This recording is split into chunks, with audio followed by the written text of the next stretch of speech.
Seorang pria tega menganiaya ibu kandungnya. Ricuh, emak-emak blokir jalan akses menuju sekolah. LPSK hadirkan saksi terkait kasus keranjang manusia.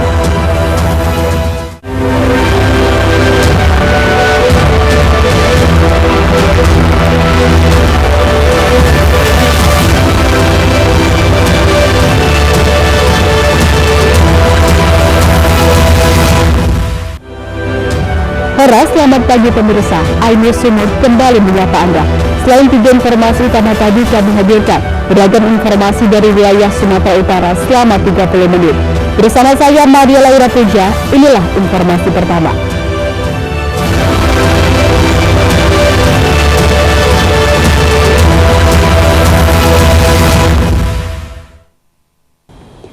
Pemirsa, seorang pria tega menganiaya ibu kandungnya sendiri di Desa Teluk Panji, Kabupaten Labuhan Batu Selatan, Sumatera Utara. Penganiayaan dilatar belakangi harta warisan. Kini pelaku telah diamankan ke kantor polisi.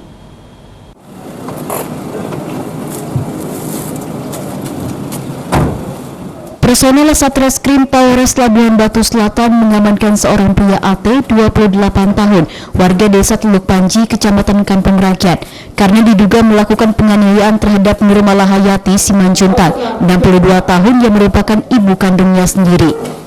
PLT Kasatreskrim Polres Labuhan Batu Selatan Ibtu Amlan mengatakan, peristiwa penganiayaan ini diduga dipicu karena korban ingin menjual harta warisan sepeninggalan ayah pelaku yang sudah lama meninggal dunia. Sang anak yang tak terima dengan penolakan korban lalu melakukan kekerasan dengan memborgol tangan korban secara paksa hingga membawanya ke rumah sakit jiwa yang ada di Kota Medan. Sepanjang perjalanan, korban yang tidak bersedia dibawa ke RS jiwa meronta hingga mengakibatkan luka di bagian tangannya yang diborgol. Sementara salah satu keluarga yang mengetahui kejadian ini pun langsung menjemput dan mengajak korban untuk membuat laporan ke polisi. Si mama dari tersangka ataupun korban, dia merasa tidak gila dan dia keberatan atas perbuatan dari anaknya. Dalam hal membawa anaknya, mamanya ke Medan, itu diborgol sehingga menjadikan luka. Itulah dasar laporan dari mama tersangka untuk membuat laporan di Polres Batu Selatan. Ini anak kandungnya Pak Kasat? Ya, itu anak kandungnya, anak paling terakhir. Alasan diborgol menurut dari keterangan tersangka dan saksi yang perawat, karena kan mamanya ini tidak bersedia dibawa dan keberatan dibawa ke rumah sakit jiwa karena dia merasa tidak gila, dia merasa sehat mentalnya. Kalau menurut dari tersangkanya sendiri, memang ada perbuatan-perbuatan yang menurut si tersangka itu tidak normal, tetapi itu dibantahkan dengan hasil dari surat kesehatan mental dari Putri Hijau, Rumah Sakit Putri Hijau, yang mengeluarkan bahwa si korban, keterangan bahwa si korban itu dalam keadaan sehat mental. Dari Labuhan Batu Selatan, Randi Kurniawan, iNews melaporkan.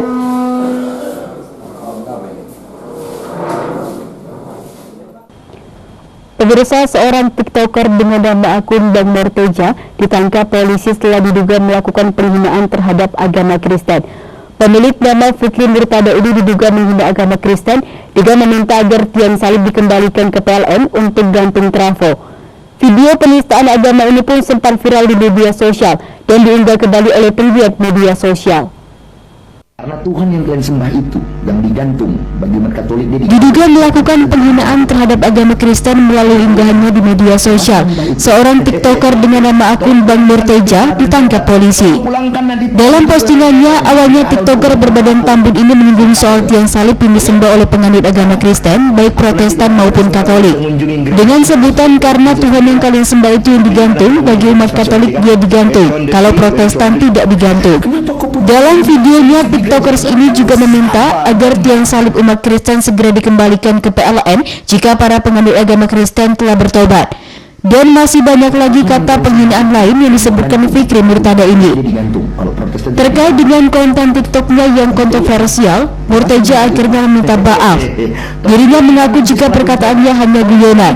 Namun meski sudah meminta maaf, Fikri Murtada 28 tahun tetap saja harus menjalani proses hukum setelah ditangkap polisi karena dianggap sudah menistakan agama Kristen melalui video yang diunggahnya di media sosial. Bahkan TikToker ini juga sudah ditetapkan sebagai tersangka. Dari Deli Serdang, Amiruddin, iNews melaporkan.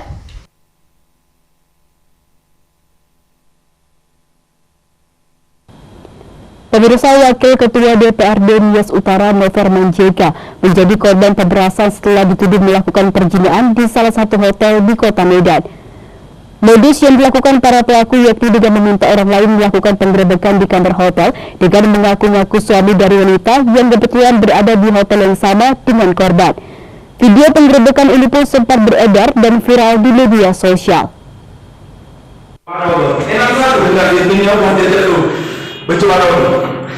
Beginilah rekaman video amatir saat Wakil Ketua DPRD Nias Utara, Noverman JK, digerebek di sebuah hotel kawasan Medan Petisa setelah dituduh melakukan perzinahan oleh para pelaku yang berjumlah 5 orang. Ironisnya, para pelaku membawa seorang pria sebagai suami palsu wanita bernama Danine yang secara kebetulan berada di hotel yang sama. Dengan modus tidak akan menyebarkan video yang mereka rekam ke media sosial, para pelaku lalu memeras korban dengan meminta uang senilai 40 juta rupiah. Berasa dirugikan atas perbuatan para pelaku, korban pun langsung membuat laporan ke Polrestabes Medan. Terkait kasus ini, polisi langsung bergerak cepat dan berhasil menangkap 2 orang pelaku, yakni Jasman dan Danine Hulu, wanita yang bersama korban di dalam hotel. Ironisnya, saat ditangkap, wanita ini sedang bersama pria lain di dalam kamar hotel yang berbeda di Jalan Priuk, Kota Medan, dan diduga hendak melakukan kasus pemerasan serupa. Namun dalam pemeriksaan petugas kepolisian, para pelaku pun akhirnya mengakui semua perbuatannya. Dengan ini menyatakan permohonan maaf atas sempat beredarnya dan video viral yang peristiwa dugaan perselingkuhan atau dugaan perzinahan Wakil Ketua DPRD Nias Utara Bapak Noverman JK dengan Danine Hulu di Hotel 61 terletak di Jalan Iskandar Muda, Medan. Para tersangka dalam kasus pemerasan Wakil Ketua DPRD Nias Utara, Pak Noverman, telah berhasil kemarin diamankan oleh tugas Polres. Kita sangat mengapresiasi mengucap Polres yang begitu keras berusaha mengejar para pelaku. Dan berdasarkan musyawarah dengan pihak tersangka dan Polres, ya, akhirnya para pelaku mengaku salah dan mengakui perbuatannya dan meminta maaf kepada Pak Noverman selaku Wakil Ketua DPRD sehingga diadakan restorasi justice atau RJ dengan para pihak tersangka dan kita juga selaku pelapor. Kuasa hukum korban Jerry Nike menjelaskan bahwa para terduga pelaku dengan sadar telah mengakui semua perbuatannya dan meminta maaf terhadap kliennya dengan disaksikan oleh beberapa pihak termasuk media massa. Kasus ini pun akhirnya diselesaikan langsung oleh pihak kepolisian melalui restoratif justice. Dari Medan, Adi Palapaharahap, iNews melaporkan. Pemirsa, bawa sabu dalam kaos kaki, penumpang ditangkap. Tetaplah bersama kami.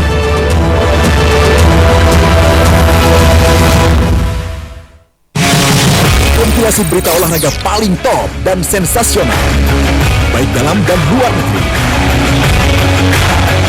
Kamu menyaksikan Top Score bersama saya dan juga Ramai.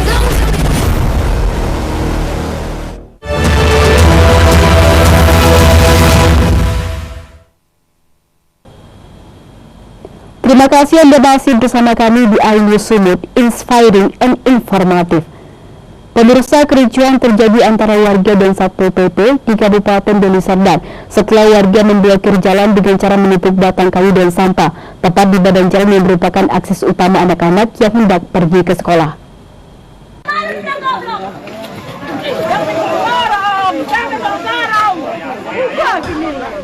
Inilah video amatir suasana kericuhan yang terjadi di Desa Jati Kesuma, Kecamatan Namorambe, Kabupaten Deli Serdang. Bentrokan terjadi antara pihak Satpol PP dan emak-emak di lokasi kejadian. Hal ini terjadi karena warga memblokir jalan dengan cara menumpukan batang kayu dan sampah tepat di badan jalan yang merupakan akses menuju SMA Negeri 1 Namorambe. Kejadian ini bermula karena warga tak lagi diperbolehkan berjualan di kantin sekolah. Warga mengklaim dahulunya tanah ini dihibahkan untuk akses jalan menuju ke sekolah. Dengan kesepakatan warga diperbolehkan untuk berjualan di sekolah tersebut. Namun setelah pergantian kepala sekolah, warga tak lagi diperbolehkan berjualan. Warga mengatakan sebelum kesepakatan mereka dipenuhi, maka jalan ini tidak boleh digunakan. Jalan ini merupakan tanah milik pribadi. Jalan ini punya almarhum supir sembiring kembaran serta Bro Barus. Setelah datangnya Satpol PP ini, apa yang dibongkar mereka? Batas yang udah diukur sama Camat Amos Karo-Karo. Kami larang jangan buka kecuali Camat Amos sama Kapolsek Ginting datang kemari. Karena dia yang bikin patok ini, karena dia yang mengukur. Nah, sampai sekarang Camat Amos juga nggak datang. Udah dibongkar Satpol PP. Masa lebih dari 200 orang dikirim untuk ngapain kami, paling ada kami 10 orang. Sementara Kasih Trantip Kecamatan Namorambe mengatakan hal yang dilakukan warga ini menyebabkan terganggunya akses warga menuju sekolah. Jalan ini merupakan jalan utama. Yang kami tahu dari pemerintahan Kabupaten Deli Serdang, bahwasanya tanah tersebut sudah dihibahkan oleh almarhum Bapak Supir Sembiring. Sewajarnya jalan yang sudah dibangun Pemkab sebelum ada keputusan inkrah, jalan itu supaya bisa dibuka dan dipergunakan oleh masyarakat pengguna, khususnya kepada siswa-siswi, anak murid kita yang belajar di SMA Negeri 1 Namorambe. Saat ini akses jalan masih dikuasai warga dan tidak boleh dilalui. Untuk menuju sekolah, anak-anak sekolah harus memutar dari desa sebelah sejauh puluhan kilometer. Dari Deli Serdang, Rizky Fauzan, iNews melaporkan.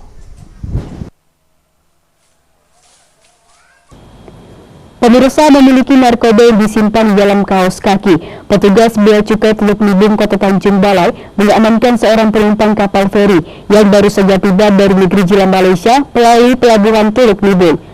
Pelaku mengaku membawa sabu sebagai sampel untuk diserahkan kepada pemesan di Sumatera Barat. Belanja di sana? Di Malaysia? Ya. Itu berapa kali kau ke Malaysia? Sekali kok bisa. Seorang pria penumpang kapal feri RE 37 tahun, warga Kabupaten Sijunjung, Sumatera Barat yang baru tiba dari Malaysia di Terminal Pelabuhan Teluk Nibung, Kota Tanjung Balai pada Kamis lalu diamankan petugas Bea Cukai Teluk Nibung karena membawa narkoba. Hisar Donardo, Humas Bea Cukai Teluk Nibung mengatakan, pria tersebut diamankan karena terdeteksi mencurigakan berdasarkan riwayat perjalanan. Saat dimintai keterangan, tersangka gugup diduga dalam pengaruh konsumsi narkoba. Petugas yang curiga langsung memeriksa barang bawaan dan tubuh tersangka. Saat digeledah, dari dalam kaos kaki tersangka ditemukan bundelan kecil dalam plastik berisikan sabu seberat 2 gram. Jadi pada waktu dia masuk, kita periksa, kita wawancara. Pada kita wawancara juga dia kelihatan gugup dan bahasanya terbata-bata. Kita juga melakukan pengecekan terhadap semua barang bawaannya. Dari hasil itu kita lakukan pemeriksaan lebih dalam lagi. Di situ pas kita melakukan pengecekan, ternyata di dalam sepatunya, di dalam kaos kakinya dia menyembunyikan barang tersebut. Tersangka RE diserahkan ke Sat Narkoba Polres Tanjung Balai guna penyelidikan dan penyidikan lebih lanjut. Kepada polisi, tersangka RE mengaku membawa narkoba dari Malaysia sebagai sampel untuk nantinya diserahkan ke pemesan di Sumatera Barat. Yang bawa sabu-sabu itu kemana?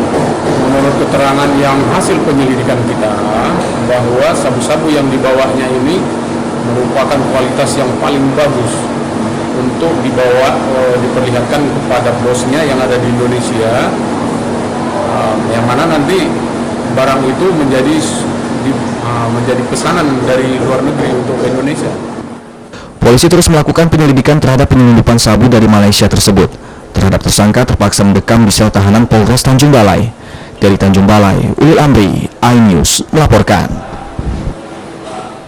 Pemirsa, kegiatan reses anggota DPRD Sumut Wagirin Arman di Desa Kelambir 5, Kecamatan Hamparan Perak, Deli Serdang, Senin malam disertai dengan penyampaian aspirasi warga yang berharap Wagirin Arman dapat memperjuangkan pembangunan pasar tradisional di Desa Kelambir 5. Pasalnya, untuk berbelanja ke pasar tradisional, selama ini warga harus menempuh jarak yang cukup jauh, yakni sekitar 50 km. Baik itu menuju ke pasar tradisional Kampung Lalang maupun pasar Impres Kelumpang. Dari fraksi Partai Golkar juga didampingi juga dari fraksi Partai Golkar. Ratusan warga menghadiri pelaksanaan reses 1 tahun sidang kelima tahun 2023-2024 yang digelar anggota DPRD Sumut Wagirin Arman di Dusun 1 Gang Famili, Desa Kelambir 5 Kebun, Kecamatan Hamparan Perak, Kabupaten Deli Serdang. Juga turut dihadiri Ketua MKGR Deli Serdang Gandhi Panigoro, anggota DPRD Sumut Yasir Delubis yang juga calon anggota DPR RI, serta unsur Musfika Kecamatan Hamparan Perak. Gandhi Panigoro yang juga ketua panitia dalam kegiatan reses ini juga menyampaikan aspirasi warga terkait permintaan pembangunan pasar tradisional di Desa Kelambir 5. Karena kawasan ini cukup jauh dengan pasar tradisional terdekat dengan jarak 50 km. Hal senada juga disampaikan warga lainnya yang selama ini mengaku harus berjualan di bawah jembatan jalan tol karena ketiadaan pasar yang tentunya mengganggu lalu lintas serta merusak keindahan desa. Menyangguti aspirasi warga, anggota DPRD Sumut Wagirin Arman yang juga mantan ketua DPRD Sumut dan mantan ketua DPRD Deli Serdang berjanji akan menindaklanjuti harapan warga dengan menyurati Bupati Deli Serdang, PJ Gubernur Sumut, para direksi PTPN 2, Menteri BUMN dan Menteri ATR BPN agar menyediakan lahan seluas 4 hektar untuk pembangunan pasar tradisional di Desa Kelambir 5 yang penempatannya di lahan eks perkebunan di desa ini. Tidak pernah ada. Kami numpang-numpang di jalan tol, numpang di halaman rumah untuk berjualan. Jadi sementara kami ini adalah keluarga pensiunan perkebunan. Kami ini adalah keluarga daripada anak karyawan. Tapi kami sendiri belanja harus 5 km ke Kampung Lamang, Kampung Lalang 5 km ke Kelumpang yang ada pajaknya. Jadi lebih kurang ada 35.000 masyarakat yang ada di sini, Kelambir 5 dan sekitarnya ini mengharapkan adanya pasar tradisional, pusat perbelanjaan masyarakat yang ada di Desa Kelambir 5 Kebun, Kecamatan Hamparan Perak. Posisi ini saya akan melakukan langkah-langkah sesuai dengan mekanisme aturan main yang ada. Saya akan minta kepada pemerintah, baik pemerintah pusat, pemerintah provinsi, pemerintah kabupaten, baik BUMN di pusat, baik pihak direksi yang ada di PTT, agar macam mana menyisikan lebih kurang hampir 4 hektar untuk perpusatan perbelanjaan rakyat ini dapat diwujudkan di tengah-tengah masyarakat. Karena itu harapan masyarakat yang sangat mendesak. Kami harapkan untuk tidak berlama-lama, kami akan menyurati pihak-pihak Menteri BUMN. Selain persoalan pembangunan pasar tradisional, dalam kegiatan reses, politisi senior Partai Golkar Wagirin Arman juga menerima berbagai keluhan warga, mulai dari masalah banjir, lokasi pemakaman umum, serta masalah bantuan sosial, yang semua itu diakomodir Wagirin Arman untuk nantinya ditindaklanjuti. Dari Deli Serdang, Said Ilham, iNews melaporkan. Pemirsa, guna mendorong mahasiswanya memiliki desain thinking pola pikir global dan skill kemampuan dalam bernegosiasi, Universitas Sari Mutiara Indonesia menggelar seminar on Cross Culture International Negotiation Skill yang dirangkai dengan kompetisi negosiasi di Aula IGN Yasintong Purba, Hall Campus, Jalan Kapten Muslim Medan. Pemenang utama dalam kompetisi negosiasi ini pun akan diberangkatkan ke Korea sebagai hadiahnya.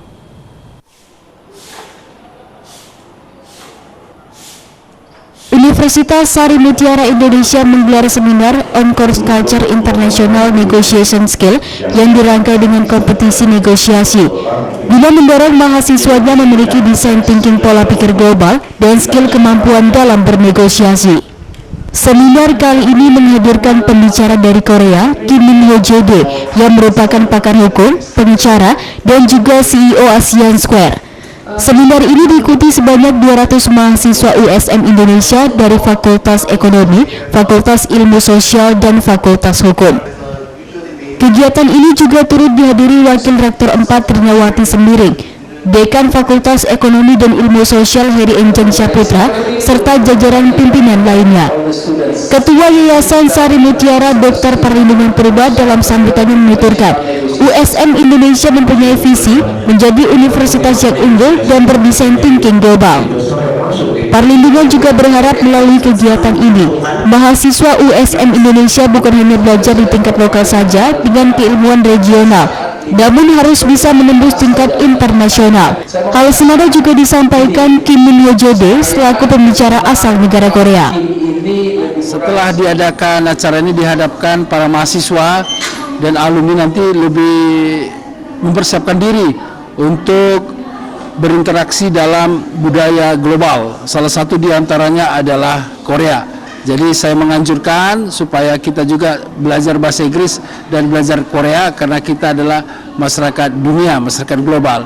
Di sana banyak lapangan pekerjaan, baik yang skill, begitu juga teknologi, dan juga di sana sekarang kekuatan ekonomi cukup kuat. Jadi diharapkan dengan demikian bisa mengundang suatu saat nanti para investor datang juga ke Indonesia untuk membangun negara kita dan khususnya Sumatera Utara ini. So we are having a global negotiation challenge, and then we're having a first and preliminary session in Medan, and we're going to have different 8 cities in Asia. We're going to have a final in the next year in April. That's what we're trying to do.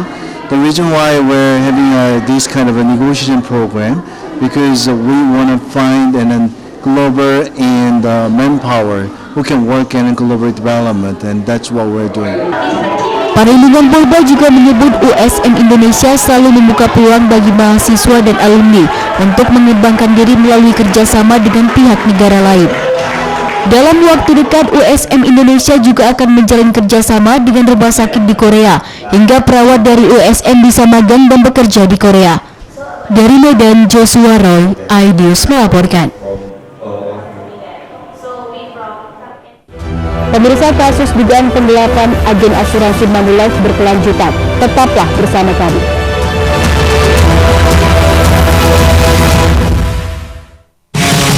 Kompilasi berita olahraga paling top dan sensasional, baik dalam dan luar negeri. Kamu menyaksikan Top Sport bersama saya, dan juga Karawai.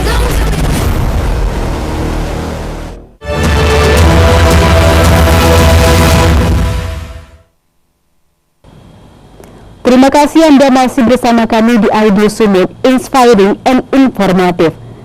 Pemirsa, Lembaga Perlindungan Saksi dan Korban atau LPSK hadirkan 6 orang saksi korban dalam sidang kasus tindak pidana perdagangan orang terkait kasus kerangkeng manusia dengan terdakwa mantan Bupati Langkat terbit rencana Perangin-Angin.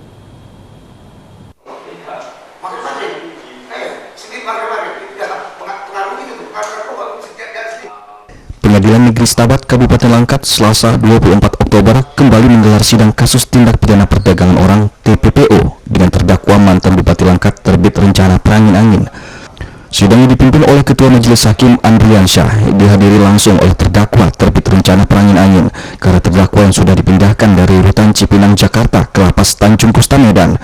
Dalam sidang tersebut, jaksa penuntut umum menghadirkan 6 orang saksi yang merupakan korban kerangkeng manusia Bupati Langkat yang dipekerjakan di pabrik kelapa sawit milik terdakwa. Ke-6 orang saksi ini juga masih dalam perlindungan Lembaga Perlindungan Saksi dan Korban atau LPSK. Saat dimintai keterangannya, 2 orang saksi menolak untuk hadir langsung di ruang sidang karena merasa tertekan secara psikologis jika bertemu terdakwa. Dalam keterangannya, salah seorang saksi korban, Heru, menyatakan dirinya dibawa dan ke kerangkeng milik mantan Bupati Langkat terbit rencana Perangin-Angin pada Januari 2021 lalu untuk direhab karena pecandu narkoba. Ia juga mengaku dipekerjakan di pabrik kelapa sawit milik terdakwa selama 1 tahun.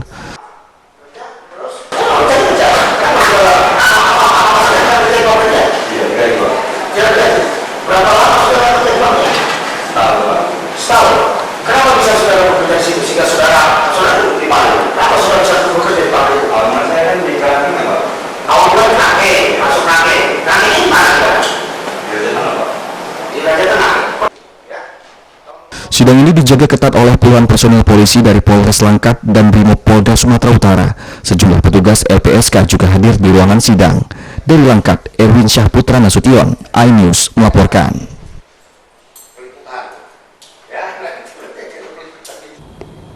Pemirsa, setelah pihak Manulife tidak memenuhi kesepakatan terkait kasus dugaan tindak pidana penggelapan dalam jabatan di PT Panca Mandiri Sukses Jaya yang bernaung di asuransi Manulife, dengan tersangka Angelia Chen dan Evelyn, kuasa hukum terlapor Sukven Jeffrey MP Sipahutar dan tim kembali mendatangi Polda Sumut dan meminta agar kasus ini terus dilanjutkan hingga berkas perkaranya dilimpahkan ke pihak kejaksaan.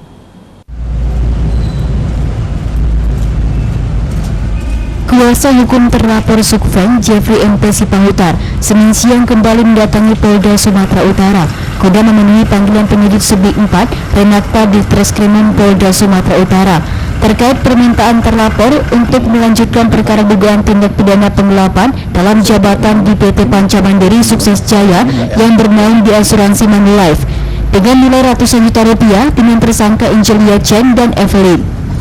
Menurut Jeffrey MP Sipahutar selaku kuasa hukum Sukven, laporan ini diminta dilanjutkan penanganannya oleh Polda Sumut karena pihak Manulife tidak memenuhi kesepakatan yang sudah disepakati bersama sejak bulan Agustus kemarin, yakni melakukan penghapusan clawback Sukven dengan syarat Sukven harus berdamai dengan kedua tersangka Angelia Chen dan Evelyn serta mencabut laporan di Polda Sumut. Bahkan di bulan September kemarin, Manulife hanya diberikan kesempatan 5 hari kerja untuk menyelesaikan perdamaian dan pencabutan laporan. Namun setelah permintaannya dipenuhi, pihak Manulife justru kembali meminta surat SP3 dari kepolisian, padahal permintaan tersebut di luar dari kesepakatan sebelumnya.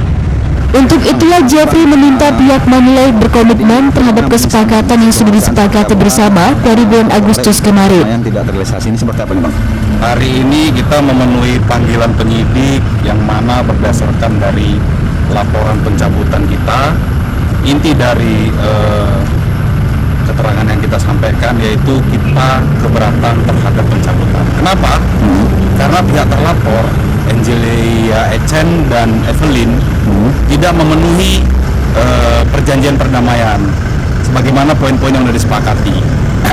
Begitu juga dengan Manulife, tidak komitmen. Kita sudah cabut laporan sampai saat ini, draft untuk penghapusan clawback belum juga diserahkan nama kita. Jeffrey juga meminta Manulife untuk memberikan draft penghapusan clawback sebagai bentuk komitmen dari Manulife terhadap permintaan Jeffrey. Namun apabila Manulife tidak memenuhi komitmen dan kesepakatan yang telah terjadi, Jeffrey akan tetap mengambil langkah hukum terhadap Manulife. Dari Medan, Aminur Rashid, iNews melaporkan.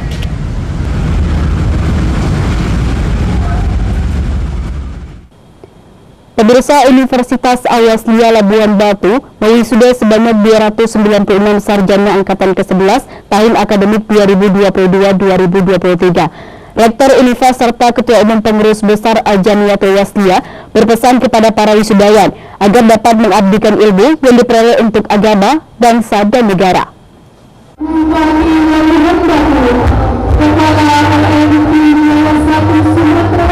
Universitas Al-Wasliyah atau Unifa Labuhan Batu, Sumatera Utara mewisuda sebanyak 296 mahasiswa-mahasiswi angkatan ke-11 program sarjana tahun akademik 2022-2023.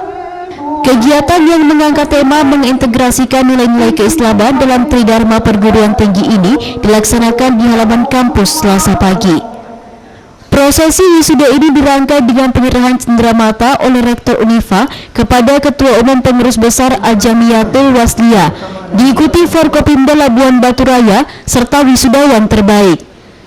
Rektor Universitas Al-Wasliyah Labuhan Batu, Basyarul Ulfanasution mengatakan, saat ini Unifa mengikuti program Merdeka Belajar Kampus Merdeka dengan memberangkatkan puluhan mahasiswa untuk mengikuti pertukaran mahasiswa mandiri ke berbagai universitas yang ada di Indonesia. Selain itu, Unifa juga telah menjalin MOU ke beberapa universitas di mancanegara seperti International Islamic University College Selangor, Malaysia, Isparta Universitas Turki yang nantinya akan membawa dampak positif bagi para mahasiswanya.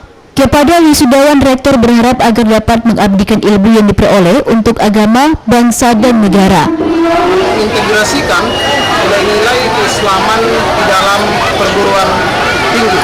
Harapan kita nantinya lulusan-lulusan sarjana dari Unifa Labuhan Batu memiliki daya saing yang tinggi, daya saing yang cukup hebat untuk menyongsong era digital pada saat sekarang ini. Dan mereka juga harus bisa mengaktualisasikan nilai-nilai kehidupan, nilai-nilai keislaman setiap hari mereka. Pada prinsipnya menurut saya bahwa tidak ada sarjana yang menganggur, yang ada adalah sarjana yang malas. Waktunya saat sekarang ini mahasiswa harus bisa membaca situasi zaman. Di era digital ini mahasiswa harus bisa lebih maju ke depan. Karena wirausahaan pada saat sekarang ini sangat terbuka luas ya. Ditambah itu merupakan program pemerintah. Jadi tidak ada sarjana yang menganggur. Maka sarjana Sementara Ketua Umum PB Al-Jamiatul Wasliyah, Kiai Haji Masyuril Hamis mengucapkan selamat kepada para wisudawan dan tetap menjaga akhlakul karimah serta menjadi teladan di masyarakat. Akademik atau kesarjanaan yang dimiliki insya Allah akan lebih sempurna ketika kita bisa mempraktikkan di lapangan. Karena kita adalah alumni Universitas Al-Wasliyah Labuan Batu, tentu saya sebagai orang tua berharap anak-anakku sukses, anak-anakku semua menjadi orang yang hebat, tapi tetap taat, patuh kepada Allah, sayang kepada orang tua, hormat kepada sesama, dan jadilah anak-anakku menjadi duta akhlak bangsa. Dari Labuan Batu, Randi Kurniawan, iNews melaporkan. Informasi tadi mengakhiri iNews Sumut hari ini. Saya Maria Laura Puja atas nama tim redaksi yang bertugas mengucapkan terima kasih atas kebersamaan Anda. Selamat beraktivitas dan sampai jumpa.